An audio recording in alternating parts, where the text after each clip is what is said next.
Hello everyone, कैसे हैं आप सभी। आई होप अच्छे एंड स्वस्थ होंगे। आप सभी का स्वागत है आपके अपने यूट्यूब चैनल लर्न विद प्रीत चौधरी में। हमारी आरएस मेंस 2024 के फोर्थ पेपर की क्लासेज है वो चल रही थी, जिसमें हम हिंदी को पढ़ रहे थे। अगर हम बात करें हिंदी के फोर्थ पेपर की, तो आज है हमारा टेस्ट रहने वाला है। और टेस्ट की बात करें तो आज हमारा जो टेस्ट है वो 60 मार्क्स का रहने वाला है। 60 यानी जो हमारा पार्ट ए है, पार्ट ए और पार्ट बी, दोनों का आज टेस्ट रहने वाला है। पार्ट ए में आप सभी को पता है कि व्याकरण जो कि बहुत ही इंपॉर्टेंट है और कितने 50 नंबर का होता है, तो ये रहेगा। इसके साथ ही अगर हम पार्ट बी की बात करें तो पार्ट बी में हम पत्र लेखन कर रहे थे, जिसमें जो 4 प्रकार के पत्र होते हैं उसमें से 2 हमने कर लिए। कार्यालय पत्र कर लिया और अनुस्मारक पत्र कर लिया। ठीक है। अब पार्ट जो बी है उसमें 4 टॉपिक है आपके: पत्र लेखन, प्रारूप लेखन, संक्षिप्तीकरण और पलवन। ठीक है। तो इसमें जो हमारा एक और आता है आपका पलवन, एक आता है पलवन, तो उसको आज हमें करेंगे। काफी अच्छे तरीके से समझेंगे कि पलवन होता क्या है। इसको कई और नामों से भी जाना जाता है, जैसे संवर्धन, भाव विस्तार, भाव विस्तार, वर्गीकरण। ठीक है। और इसका विशदीकरण, तो इसको कई नामों से जाना जाता है। पलवन बोल दो, संवर्धन बोल दो, विशदीकरण बोल दो, वर्गीकरण बोल दो, भाव विस्तार बोल दो। इसमें होता क्या है, जैसे कोई कहावत हो गए, मुहावरे, कोई सुक्ति, कोई भी भाव जो भावपूर्ण कथन होता है या फिर कोई नीति वचन होता है, वो हमें दे दिया जाता है, यानी एक लाइन का दे दिया जाता है। उसका फिर हमें भाव विस्तार करके है उसको लिखना होता है। तो वो आज हमें करेंगे अच्छे से। मैं आपको किस किस प्रकार इसको करना होता है, किस प्रकार इसके फॉर्मेशन करते हैं, वो सारी चीजें मैं आपको डिटेल से बताऊंगी। इसके जो जो भी पॉइंट होंगे वो मैं आप सारे के सारे आज लिख के लेके आई हूँ, वो आपको नोट डाउन करवाऊंगी। उसके बाद एक एग्जाम्पल के साथ हम इसको अच्छे से करेंगे। फिर आगे आगे मैं आपको और एग्जाम्पल है वो करवाती रहूंगी, साथ में टेलीग्राम पर भी प्रोवाइड करवा दूंगी। तो आज का जो हमारा टेस्ट है वो 50+10 नंबर यानी 60 नंबर का है, व्याकरण और आपके पार्ट बी के एक टॉपिक का इंपॉर्टेंट रहने वाला है। पार्ट ए में जो हमारा व्याकरण है वो टेस्ट के अकॉर्डिंग हम कर ही रही हैं, लेकिन साथ साथ मैं आपको जो क्लासेस प्रोवाइड करवा रही हूँ वो भी आपके लिए काफी इंपॉर्टेंट है, तो उनको भी आप रोज की रोज है वो जरूर लेवे।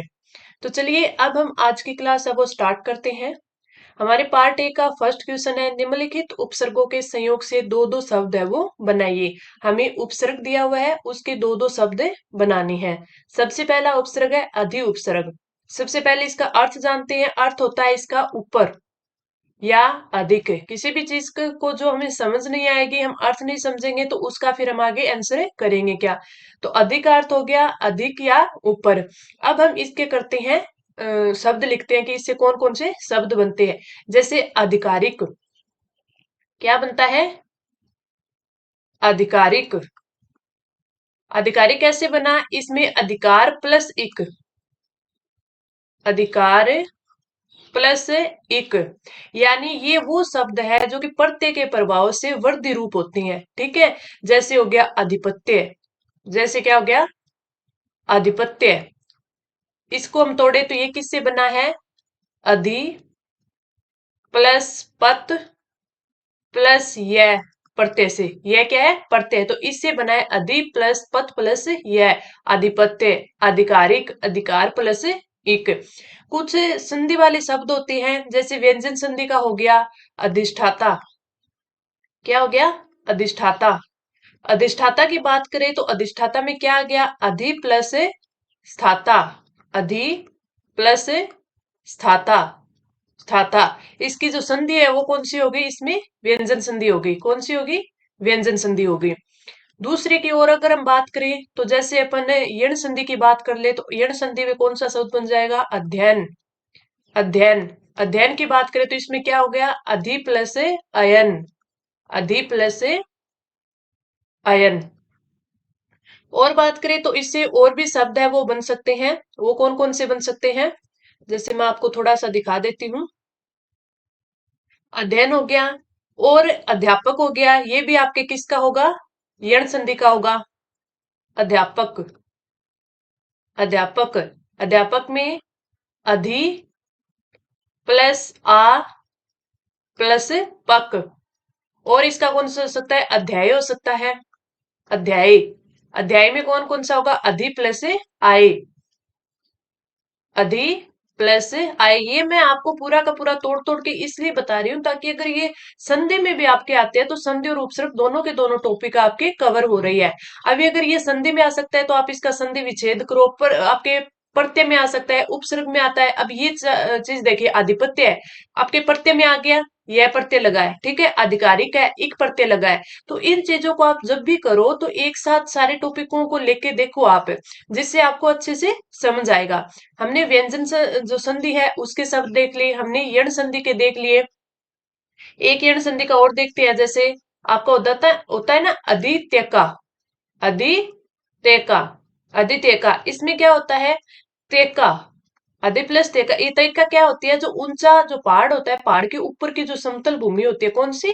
समतल भूमि, समतल भूमि, उसे बोलते हैं तेका।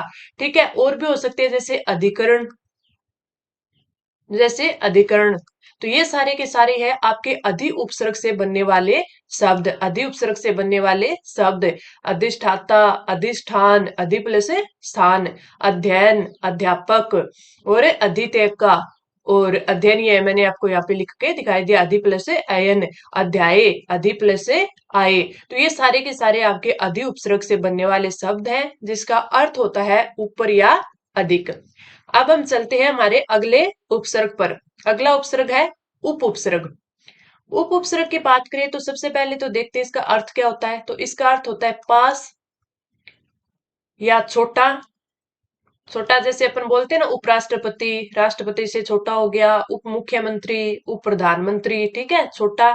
या फिर सहायक, उपराष्ट्रपति राष्ट्रपति का सहायक होता है ना, तो उस हिसाब से सहायक। तो पास में, छोटा या सहायक, सहायक होता है, ये उप के अर्थ होते हैं। अब हम इसके देखते हैं कि इससे कौन कौन से शब्द बन सकते हैं। जैसे सबसे पहले शब्द होता है उपसर्ग। उपसर्ग में कौन सा उपसर्ग लगा होता है? उप उपसर्ग लगा होता है, ठीक है। उपहार, उपहार, उपदेश, उपदेश, उपदेश के अलावा उपवन, उपवन, उपवास, उपवास। और कौन से बन सकते हैं? ये तो सीधे शब्द हो गए। जैसे कोई अपन संधि के देखें तो उपांग, उपांग में कौन सी संधि है? दीर्घ संधि है, और इसका बनेगा उप प्लस अंग, उपांग, ठीक है। जैसे उपाधि, उपाधि, उपाधि की बात करें तो उप प्लस आदि, उप प्लस आदि। और देखें हम, जैसे उपार्जन, उपार्जन, उपार्जन की बात करें तो इसमें कौन सी संधि होगी? उप प्लस अर्जन, संधि विच्छेद करेंगे, उप प्लस अर्जन। और हम जैसे आपकी गुण संधि होती है, गुण संधि के एग्जाम्पल देखते लेते हैं, जैसे उपेंद्र, उपेंद्र, उपेंद्र का देखें तो कौन सा उपेंद्र? यानी आपका विष्णु, उप प्लस इंद्र, ठीक है, उपेंद्र। तो इसमें हमारी संधि भी कवर हो रही है। जैसे उपेक्षा, उपेक्षा की बात करें तो इसका क्या हो जाएगा? उप प्लस इक्षा।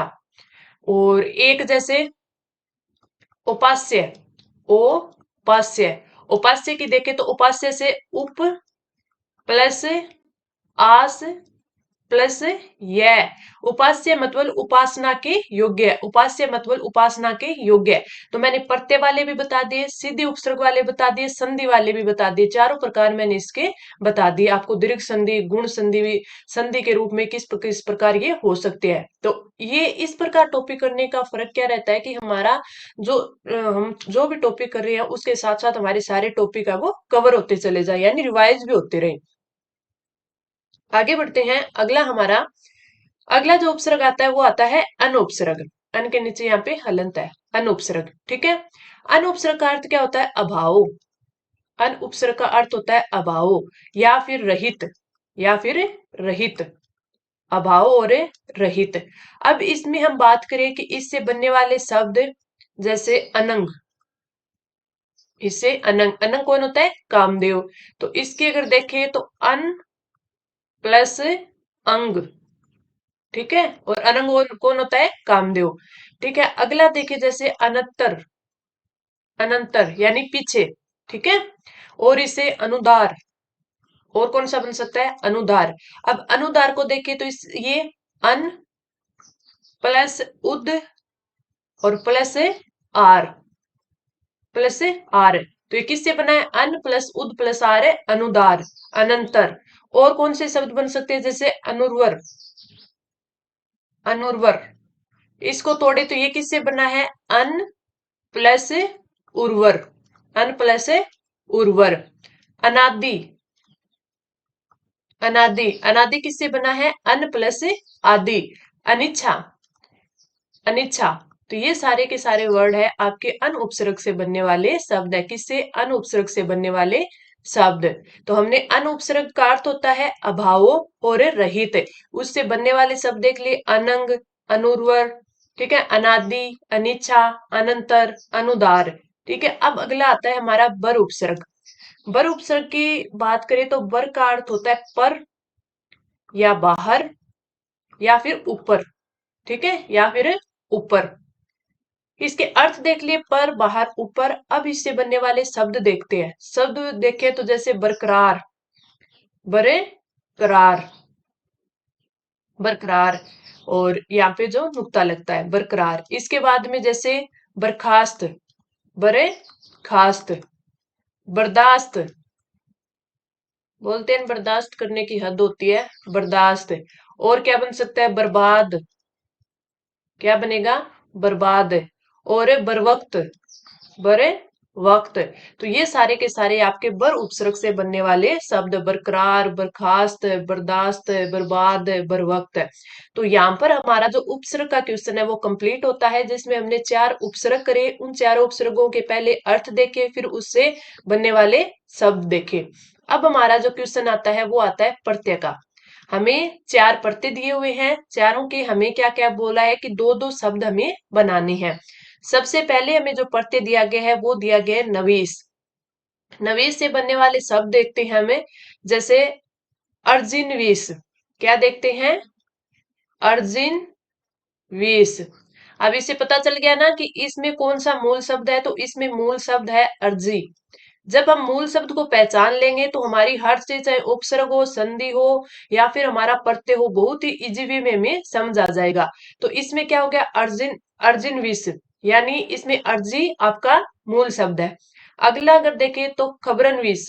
क्या देखें? खबरन विष। ठीक है, खबरन विष। इसमें ख के नीचे नुक्ता आता है यहाँ पे। ठीक है, इसमें जो मूल शब्द है वो कौन सा है? खबर। और देख लेते हैं हमें, जैसे फड़नवीस। क्या देखते हैं? फड़नवीस। इसमें फड़े आपका मूल शब्द है। और जैसे नक्सानवीस, नक्सानवीस, इसमें नक्शा आपका मूल शब्द है। ठीक है, तो ये आपके नवीस शब्द से, नवीस प्रत्यय से बनने वाले शब्द हो गए। आगे बढ़ते हैं। हमारा अगला जो प्रत्यय हमें दिया गया है वो दिया गया है दार। तो दार से देखें तो काफी सारे आते हैं, जैसे चमकदार। दार तो इजी है, चमकदार हो गया। और इसका क्या हो गया? जमादार, जमादार, जिम्मेदार, जिम्मेदार, तहसीलदार, तहसीलदार। और क्या होता है इससे? तहसीलदार के अलावा थानेदार, थानेदार। और थानेदार के अलावा जैसे खुशबूदार, आपका क्या बन जाएगा? खुशबूदार। तो ये सारे के सारे आपके दार प्रत्यय से बनने वाले शब्द, चमकदार, जमादार, जिम्मेदार, तहसीलदार, थानेदार और खुशबूदार। अगला हमें प्रत्यय दिया गया आवर।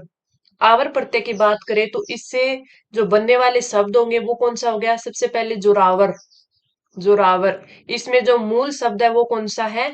जोर। ठीक है, फिर दस्तावर, दस्तावर, दस्त इसमें मूल शब्द है। दिलावर, दिल इसमें मूल शब्द है, दिलावर। और कौन सा बन सकता है? जैसे बख्तावर।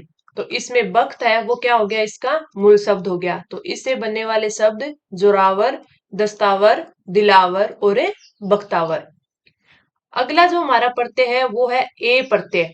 ए प्रत्यय की बात करें तो इससे बनने वाले शब्द जैसे आग्नेय, आग्नेय। एक होता है आंजनेय, आंजनेय, आंजनेय यानी हनुमान जी, हनुमान जी यानी जो अंजनी के पुत्र, यानी इसमें मूल शब्द है वो कौन सा है? अंजनी, अंजनी प्लस ए, अंजनेय। ठीक है, हनुमान। और देखिए हमें इससे बनने वाला शब्द तो और हो सकता है आतिथ्य। आतिथ्य, आतिथ्य में आपको पता है अतिथि है, वो इसका क्या हो गया, मूल शब्द हो गया। आतिथ्य यानी मेजबान, आतिथ्य यानी मेजबान। ठीक है, अतिथि इसमें मूल शब्द हो गया। और उससे बन सकता है जैसे कोंते। कोंते, कोंते किससे, मूल शब्द उन्ति हो गया। कोंते का अर्थ क्या होता है, अर्जुन। अर्जुन को क्या बोला जाता है, कोंते। ठीक है, गांगई, गांगेय यानी गंगा इसका मूल शब्द है। तो इसको में गांगेय देखे तो गांगेय और भीष्म पितामह जो भावार्थ में थे ना भीष्म, उनको बोला जाता है गांगेय, क्योंकि उनकी माता का नाम क्या था, गंगा। आंजनेय यानी उनकी माता का नाम है अंजनी। कुंतेय यानी उनकी माता का नाम है कुंती, अर्जुन। ठीक है, उनके नाम से। एक ये होता है भागिनेय, भागिनेय, भागिनेय का अर्थ होता है भांजा। किसको बोलते हैं, भांजा यानी भगिनी। भगिनी, भगिनी यानी बहन, तो बहन का बेटा भगिनी, भांजा। ठीक है, भगिनी से बना है, इसमें मूल शब्द कौन सा है, भगिनी। तो इन सब चीजों का थोड़ा सा आपको पता होना चाहिए। आगे बढ़ते हैं, अगला हमारा क्वेश्चन है संधि विच्छेद करना है। हमें शब्द दिए गए हैं, उनका क्या करना है, संधि विच्छेद करना है। जैसे सबसे पहला आता है अभ्यर्थी। अभ्यर्थी की बात करें तो इसमें आपका जो संधि विच्छेद होगा, अभी प्लस अर्थी। अर्थी का अर्थ होता है इच्छुक। क्या अर्थ होता है, इच्छुक। इसमें संधि देखें तो कौन सी है, यण संधि, यण संधि। अगला आता है मत अनुसार। मत अनुसार की बात करें तो इसमें मति यानी बुद्धि, मति प्लस अनुसार, बुद्धि के अनुसार, मतानुसार। पुल्लिंग, पुल्लिंग की बात करें तो इसमें पुष, पुंस। ठीक है, पुंस यानी पुरुष, यानी पुरुष। ठीक है, प्लस लिंग, प्लस लिंग, तो ये क्या हो गया, पुल्लिंग। पुंस प्लस लिंग, पुल्लिंग। अगला आता है चतुष्काष्ट। चतुष्काष्ट, चतुष्काष्ट यानी चौखट। किसको बोलते हैं, चौखट को बोलते हैं चतुष्काष्ट। ठीक है, चौखट, ठह, टह, चौखट, टह, ये टह आएगा। ठीक है, तो इसकी अगर हम संधि विच्छेद करें तो चतु विसर्ग काष्ट, विसर्ग काष्ठ। ठीक है, तो ये हमारे क्या हो गई, संधि हो गई। अभ्यर्थी अभि प्लस अर्थी, मतानुसार मति प्लस अनुसार, पुल्लिंग पुंस प्लस लिंग। अगला चतुष्काष्ट, चतु विसर्ग काष्ठ। अगला हमारा जो क्वेश्चन है वो है कि शब्दों के दो दो पर्यायवाची। पर्यायवाची की बात करें, हमें जो शब्द दिया है उसके हमें दो दो पर्यायवाची लिखने हैं। सबसे पहले दिया है अपार। अपार यानी बेहद, अनंत, असीम और बेशुमार। तो इसके हम लिख देते हैं जैसे अनंत। अपार यानी अनंत चीज। असीम, ये क्या है, असीम है। बेहद है, अपार यानी बेहद। बेशुमार, बेशुमार। तो ये सारे के सारे अपार के पर्यायवाची हो गए, अनंत, असीम, बेहद, बेशुमार। अगला आता है हरिण। हरिण यानी कुरंग, यानी कुरंग। और इसके अलावा कृष्णसार, कृष्णसार। मृग, मृग। सारंग, सारंग, ग है ये, सारंग। और क्या बन सकता है इससे, चमरी। क्या बन सकता है, चमरी। तो ये सारे के सारे हरिण के क्या है, आपके पर्यायवाची शब्द है। हरिण, कुरंग, कृष्णसार, मृग, सारंग और चमरी। अगला आता है संसार यानी दुनिया, लोक, विश्व। तो इसका हम लिखते हैं जैसे जगत। जगत हो गया, दुनिया, दुनिया, लोक, लोक के बाद सृष्टि, सृष्टि, विश्व, विश्व। और विश्व के अलावा अपन लिख सकते हैं संस्कृति। ठीक है, तो ये सारे के सारे क्या हो गए, आपके संसार के पर्यायवाची, जगत, दुनिया, लोक, सृष्टि। अब बढ़ते हैं अगले पर्यायवाची शब्द पर, जो अगला दिया हुआ है हमें, खून। खून यानी रक्त, खून यानी रक्त, रुधिर, लहू। तो अपन पहला लिखते हैं रक्त, रुधिर, लहू, और उससे बोलते हैं शोणित, और इसे बोलते हैं शोणित। तो ये तो हमें तीन तो बिल्कुल अच्छे से याद ही होती है, रक्त, रुधिर, लहू। हमें लिखने कितने, दो ही होते हैं। आगे बढ़ते हैं। अगला जो हमारा क्वेश्चन आता है वो आता है विलोम शब्द का। तो हमें जो दिए गए हैं, हमें इनके विलोम शब्द लिखने हैं। सबसे पहले हमें दिया गया है आकुंचन। आकुंचन क्या होता है? आकुंचन यानी सिकुड़ना। आकुंचन यानी सिकुड़ना। तो इसका फिर क्या हो गया? प्रसारण। इसका जो विलोम शब्द हो गया वो आकुंचन का क्या हो गया? प्रसारण। अगर कुछ ही ऐसे वर्ड आते हैं ना जिसको हमें अर्थ नहीं पता होता, पहले उससे उसके अर्थ को समझने की कोशिश कीजिए। जैसे ही उसका अर्थ हमें समझ में आ जाएगा तो उसका हमें आंसर भी आ जाएगा। जैसे आशीष। आशीष में यहाँ हलंत आता है, ठीक है। आशीष, आशीष यानी बोलते ना कि उन्होंने उसे आशीष दिया है, ठीक है। आशीर्वाद का मतलब आशीष है, ठीक है। तो इसका हो जाएगा अभिशाप। आशीष का अभिशाप, पै, अभिशाप, या फिर साप यानी श्राप, ठीक है। तिमिर, अंधेरा, तो इसका हो जाएगा प्रकाश। इसका क्या हो जाएगा? प्रकाश। बर्बर यानी सभ्य। बर्बर यानी सभ्य। तो काफी इंपॉर्टेंट विलोम शब्द थे। आकुंचन, प्रसारण, आशीष, अभिशाप, तिमिर, प्रकाश और बर्बर सभ्य। आगे बढ़ते हैं। अगला आता है हमारा पर्यायवाची शब्द बोल दे या फिर सार्थक शब्द। जैसे पहला आ गया आदेश की अवहेलना। आदेश की अवहेलना करना यानी अवज्ञा। अवज्ञा, आदेश की अवहेलना क्या होता है? अवज्ञा। जो विधान या नियम के विरुद्ध हो, जो विधान या नियम के विरुद्ध हो तो वो हो जाएगा असंवैधानिक। क्या हो जाएगा? असंवैधानिक। असंवैधानिक, ठीक है, जो कि विधान के विरुद्ध हो। अगला हमारा क्वेश्चन आता है कि निम्नलिखित वाक्यों के हमें क्या करने हैं? शुद्ध रूप लिखने हैं। हमारे एग्जाम में वाक्यों का शुद्ध रूप आता है या फिर जो शब्द का जो है रूप, जो शब्द शुद्धि आती है वो दो रूप से आती है। एक तो वाक्य दिए होते हैं, एक हमें क्या दे देते हैं? वाक्य, और एक हमें शब्द दे देते हैं। इसमें हमें वाक्य दिया है, जैसे इस चिट्ठी में जो भी कहा है झूठ है। चिट्ठी में कहा नहीं जाता, लिखा जाता है। तो यहाँ पे गलती क्या होगी कि इस चिट्ठी में जो भी कहा, कहा नहीं होता, चिट्ठी में क्या हुआ? लिखा हुआ होता है। तो हमारा जो शुद्ध रूप होगा वो होगा इस चिट्ठी में जो भी लिखा है झूठ है। जो भी लिखा है झूठ है, ये हमारा राइट हो जाएगा। अगले पे देखें। हमने गुरुजी को अभिनंदन पत्र प्रदान किया। अभिनंदन पत्र है वो प्रदान किया। तो कभी भी जैसे अपन अभिनंदन पत्र है ये देते हैं तो ये प्रदान नहीं करते, भेंट करते हैं। तो हमने गुरुजी को अभिनंदन पत्र है वो भेंट किया। प्रदान की जगह क्या आएगा? भेंट किया। तो जब हम इसको शुद्ध रूप लिखेंगे तो लिखेंगे हमने गुरुजी को अभिनंदन पत्र भेंट किया। तो ये हमारा बिल्कुल सही हो जाएगा। अगला आता है कॉलेज के दृश्य। कॉलेज के दृश्य रोमांचक थे। कॉलेज के दृश्य रोमांचक थे। तो कॉलेज के नहीं, कॉलेज का दृश्य। कॉलेज का दृश्य, दृश्य रोमांचक थे, रोमांचक था, ठीक है। कॉलेज का दृश्य रोमांचक था, ना कि के, ठीक है। तो ये तीनों के तीनों जो वाक्य थे हमने शुद्ध रूप में इनको लिख दिया। अब हमारा अगला क्वेश्चन आता है शब्दों का, कि शब्द दिए हुए हैं उनके शुद्ध रूप हमें लिखने हैं। पहला हमें दिया हुआ है ऐक्य।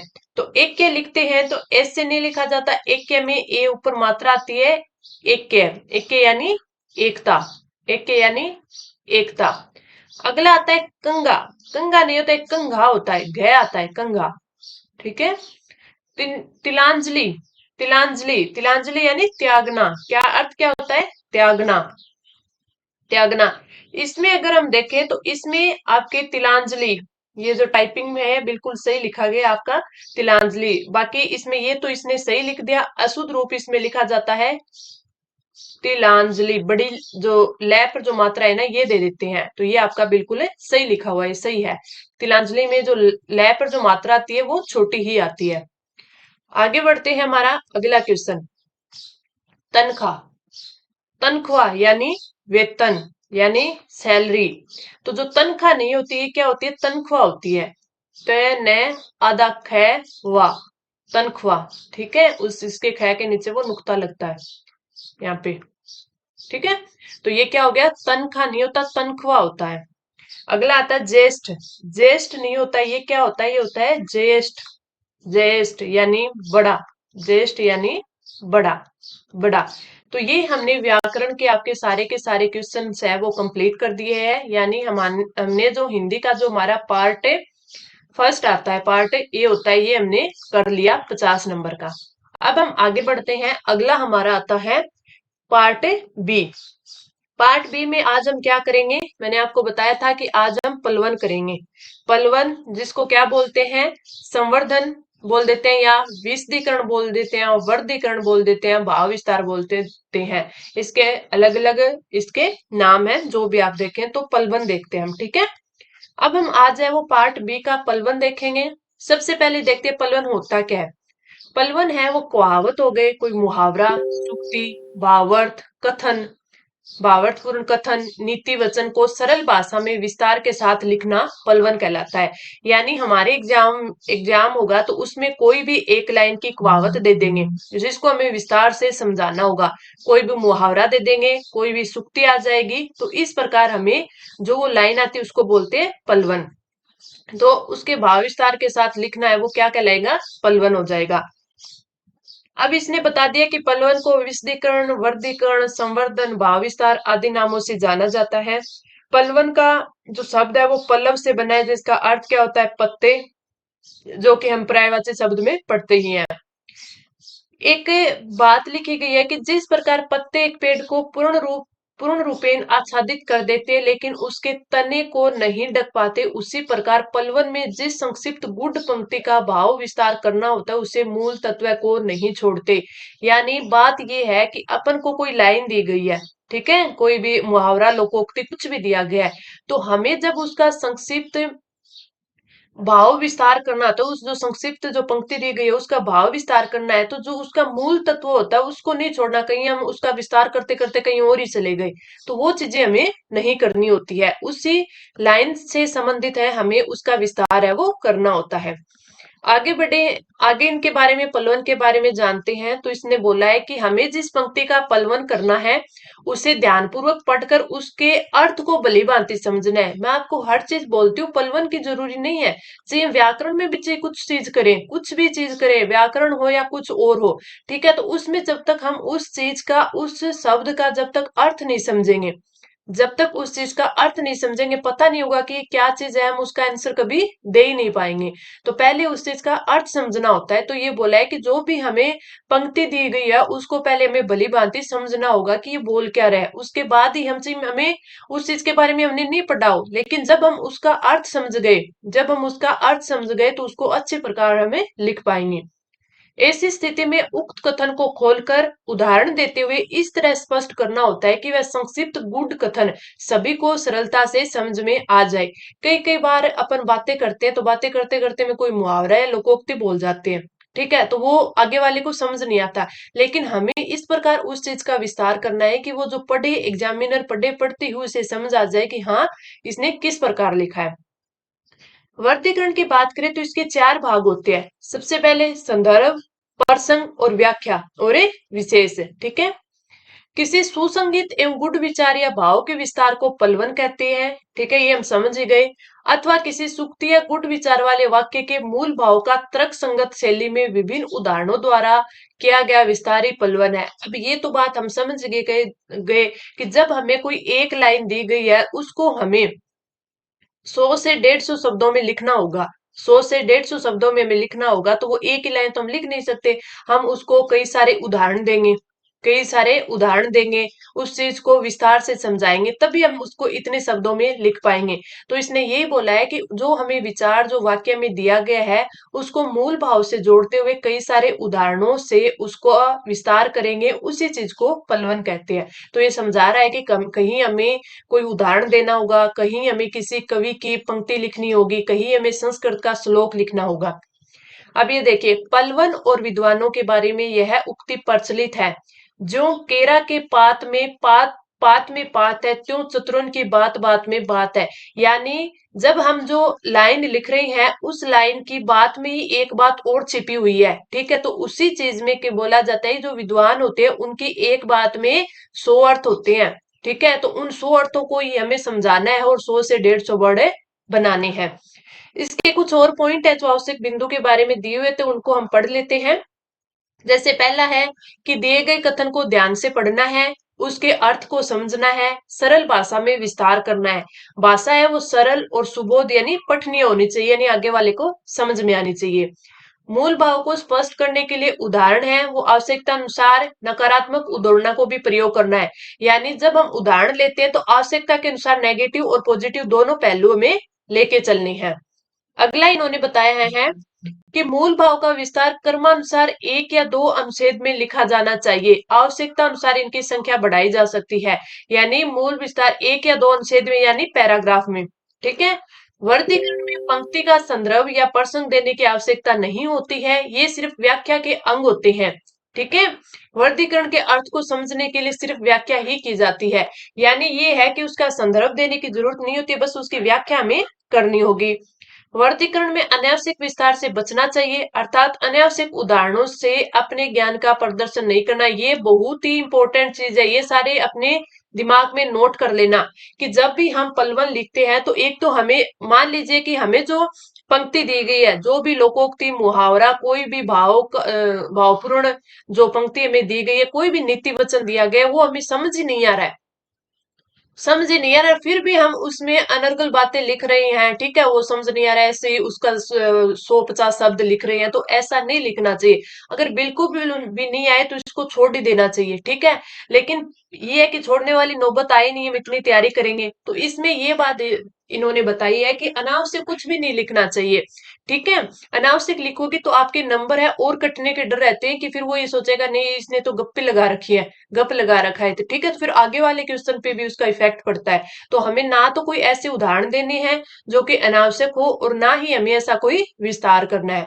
तो ये चीजें थी आपके किससे संबंधित है, पलवन से। अब मैं आपको एक पलवन का एक क्वेश्चन है वो करके बताती हूँ इसमें। देखिए, हमें क्वेश्चन दिया है कि तलवार की अपेक्षा कलम अधिक शक्तिशाली होती है। अब ये एक पंक्ति दे दी, अब इसका हमें विस्तार करना है 100 से 150 शब्द में। ठीक है। जैसे पलवन लिखा, तलवार शारीरिक बल से और कलम बौद्धिक बल से संचालित होती है। ठीक है, ये संचालित है। शारीरिक बल से बौद्धिक बल श्रेष्ठ माना जाता है, ये सही बात है। अभी शारीरिक बल से है वो बौद्धिक बल है उसको श्रेष्ठ माना जाता है। फिर यहाँ पे कुछ कवि के या फिर जैसे चाणक्य नीति है, तो चाणक्य नीति में लिखा है, बुद्धिर्स्य बलम तस्य निर्वाहिष्यत कुतो बलम, यानी कि जिसके पास बुद्धि होती है उसके पास बल होता है, बुद्धिहीन के पास बल है वो कहाँ है। यानी आप देखिए, जब हम तलवार चलाते हैं तो हमें क्या होता है, गुस्सा होता है। तो आगे ये बात लिखी भी हुई है, तलवार चलाने से पूर्व क्रोध और आवेश होता है, जो इसका परिणाम होगा वो घातक ही होगा। यानी जब गुस्से में आदमी काम करता है तो वो क्या होता है, वो घातक ही होता है। कभी भी गुस्से में काम किया हुआ सही नहीं होता। तो ये बताना होता है कि तलवार चलाने से पूर्व है वो क्रोध और आवेश होता है, जिसका परिणाम है वो घातक होगा। जबकि कलम चलाने से सूझबूझ, सद्विचार और अच्छी भावनाएं होती है, इसलिए इसका परिणाम है वो रचनात्मक होता है, ना कि घातक होता है। विद्वानों ने तलवार को पाशविकता, बर्बरता और शोषण का प्रतीक और कलम को मानवता, विकास और समृद्धि का प्रतीक माना है, यानी सभ्यता का प्रतीक माना है। ठीक है। आगे हम बढ़े। आगे इन्होंने दिया है, तलवार किसी का सिर काट सकती है, जबकि कलम है वो मनुष्य को कुछ पाने के लायक बना सकती है। ये तो हम सभी जानते हैं कि जब कलम यानी हम पढ़ाई लिखाई करते हैं तो हम कुछ बन सकते हैं, कुछ अच्छा कर सकते हैं। नेपोलियन ने कहा है, अब देखिए किसी की बात यहाँ आ गई ना, कि नेपोलियन ने कहा है दुनिया में दो ही ताकतें हैं, तलवार और कलम, अंत में तलवार हमेशा कलम से हारती है। यानी अच्छाई है वो हमेशा जीतती है। ठीक है, यहाँ पे तलवार को बुराई का प्रतीक माना गया है। ठीक है। क्यों? क्योंकि तलवार से हम जो भी काम करेंगे आवेश में करेंगे, जिसका हमें पता है रिजल्ट है वो घातक ही मिलने वाला है, लेकिन कलम से हम कुछ अच्छी चीजें कर सकते हैं। जैसे हमने फिर आगे कुछ एग्जाम्पल बोला, जैसे जयपुर के राजा जयसिंह अपनी नई रानी के प्रेम पास में आबद्ध होकर राजकाज की सुध भूल गए थे। किसी सेवक या राज कर्मचारी में इतनी हिम्मत नहीं थी कि वह राजा को कुछ कह सके। तब कवि बिहारी जी ने यह दोहा लिख कर भेजा, यानी कलम का ही काम किया ना उन्होंने। तो उन्होंने क्या किया कि जो इन्होंने लिखा था वो क्या लिखा था, नाहे पराग नहीं मधुर मधु, नाहे विकास इही काल, अली काले से ही विद्यो, आगे कोने हवाल। इस दोहे में उन्होंने राजा को हिलाकर रख दिया। क्यों? फिर वो तत्काल है वो दरबार आए और कवि को पुरस्कृत कर राजकाज में संलग्न हो गए। तो इससे स्पष्ट यही हुआ, क्या हुआ कि जो हम तलवार से काम नहीं कर सकते वो हमें किससे कर सकते हैं? कलम से कर सकते हैं। ठीक है। स्पष्ट है कि तलवार डरा सकती है, मार सकती है, लेकिन कलम लोगों का हृदय परिवर्तन कर सकती है, उन्हें अपना बना सकती है। इसीलिए कलम को तलवार से अधिक शक्तिशाली कहा गया है। यानी यही बात है, कोई काम अपन अगले से उसको विवश कर कर करवा सकते हैं, उसको डरा धमका कर करवा सकते हैं, लेकिन उसके मन से तो नहीं करवा सकते।